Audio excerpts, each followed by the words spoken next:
Peneliti Indikator Politik Indonesia, Bawono Kumoro menilai Ketua Umum PDI Perjuangan, Megawati Soekarno Putri sedang unjuk kekuatan lewat tegurannya terhadap Gubernur Jawa Tengah, Ganjar Pranowo. Bahwa di internal PDIP, perihal pencalonan presiden untuk pemilu 2024 merupakan hak prerogatif Megawati sebagai pimpinan tertinggi partai.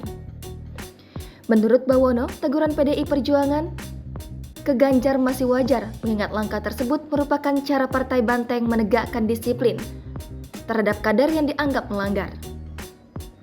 Lewat teguran itu, terlihat bahwa nasib Ganjar pada pemilu mendatang sangat bergantung pada keputusan partai, dalam hal ini Ketua Umum.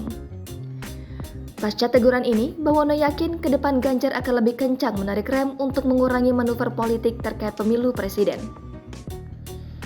Apapun keputusan dari Megawati soal bakal capres kelak, harus diterima dengan lapang dada oleh Ganjar. Seandainya Ganjar tak dicalonkan oleh PDIP, lantas nekat maju melalui partai lain, besar kemungkinan suara pemilih di kandang Banteng di Jawa Tengah tidak akan solid ke Gubernur Jateng itu.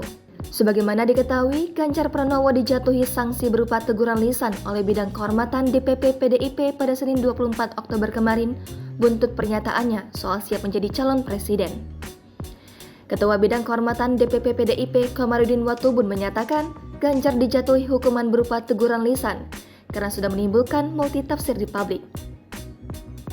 Atas sanksi tersebut, Ganjar menerimanya sebagai bentuk disiplin kader.